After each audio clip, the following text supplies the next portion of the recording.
Everyone, welcome to our channel. மங்களங்கள் அருளும் நவராத்திரி பற்றி தான் நம்ம இந்த வீடியோவில் பார்க்க போகிறோம். எங்கள் வீடியோவை இப்போ தான் ஃபஸ்ட் டைம் பார்க்குறீங்கன்னா சப்ஸ்கிரைப் பண்ணிவிட்டு பாருங்கள்.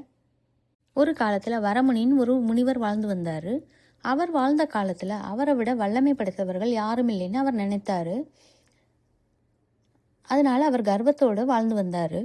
அவரின் மிதமிஞ்சிய கர்வத்தினால அவர் கடும் சாபம் பெற்றார். அந்த சாபத்தின் விளைவாக முனிவர் மகிஷனாக மாறினார். மகிஷாசுரன் சக்தி பெற்றவுடன் தேவலோகத்தை இன்னல் சூழ ஆரம்பித்தது. மகிஷாசுரன் தேவர்களை துன்புறுத்தி தேவலோகத்தை கைப்பற்றினான். பரிதவித்து போன இந்திரன் முதலில் பிரம்மனை நாடினார். பின்னர் சிவபெருமான், மகாவிஷ்ணு ஆகியோரிடமும் சரணடைந்தார். அப்போது மும்மூர்த்திகளின் சக்தி பெற்ற அம்பிகை தோன்றினார். மும்மூர்த்தியர் முதலாக சகல தேவர்களின் ஆற்றலையும் தன்னகத்தை ஒருங்கே கொண்டு மகிஷனை வதம் செய்தார் துர்காம்பிகை. இவ்வாறு மகிஷாசுரனை அழித்து உலகத்திற்கே நம்பிக்கையையும் நியாயத்தையும் தந்த துர்க்கையின் மகாத்மியத்தை போற்றி கொண்டாடுவதே நவராத்திரி. ஆண்டுக்கு 4 நவராத்திரிகள் கொண்டாடப்பட்டதாக புராணங்களில் சொல்லப்படுகிறது. வசந்த நவராத்திரி பங்குனி மாதத்தில் ராமநவமியை ஒட்டி கொண்டாடப்படுகிறது. ஆஷாட நவராத்திரி ஆடி மாதத்தில் வருகிறது. மகா நவராத்திரி மாசி மாதம் கொண்டாடப்படுகிறது. மகா நவராத்திரியாகிய சாரதா நவராத்திரி புரட்டாசி ஐப்பசி மாதங்களில் வருகிறது. இந்த நவராத்திரி ஆஸ்வின நவராத்திரி என்றும் அழைக்கப்படுகிறது. குளிர் தொடங்குவதற்கு முன்னர் உள்ள காலம்தான் சரத்காலம். சரத்காலத்தில் வானத்தில் மேகமூட்டம் இல்லாமல் காணப்படும். இந்த காலத்தில் வருகிற கொண்டாட்டம் என்பதாலே சாரதா நவராத்திரி, சரண் நவராத்திரி என்றெல்லாம் நவராத்திரி அழைக்கப்படுகிறது.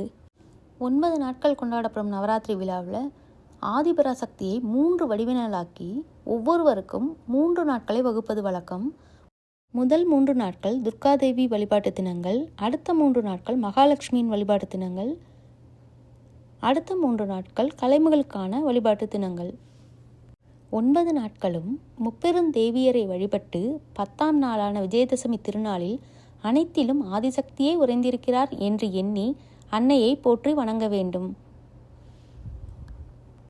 ஞான நூல்கள் கூறுவதுபடி ஒவ்வொரு நாளும் ஒவ்வொரு வடிவில் அம்பாளை தியானித்து வழிபட வேண்டும்.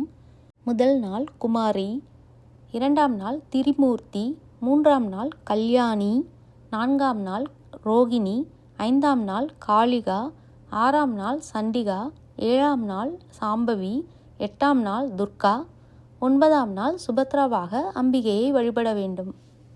நவராத்திரி திருவிழாவில் கொலு வைபவம், தீபமேற்றி வழிபடுதல், பக்தி பாடல்கள் இவை அனைத்தும் அன்னையை மகிழ்விப்பவை. சுண்டல், புளியோதரை, சர்க்கரை பொங்கல் போன்ற பிரசாதங்களை சமர்ப்பித்து அபிராமி அம்மை பாடல்களை பாடி வழிபடலாம்.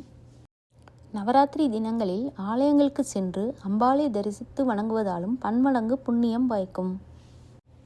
எங்கள் சேனலில் சக்தி வாய்ந்த மந்திரங்கள், ஸ்லோகங்கள், பாடல்கள் வீடியோஸ் போட்டிருக்கோம். வீடியோ லிங்க்ஸ் எல்லாம் டிஸ்கிரிப்ஷனில் கொடுக்குறோம், செக் பண்ணி பாருங்கள். எங்கள் சேனல் பேஜ்லேயும் நீங்கள் செக் பண்ணி பார்க்கலாம். இந்த நவராத்திரியில் அன்னையை வணங்குவோம். அன்னையின் அருளால் அல்லல்கள் நீங்கி நம் அனைவர் வாழ்விலும் நலம் பெருகட்டும்.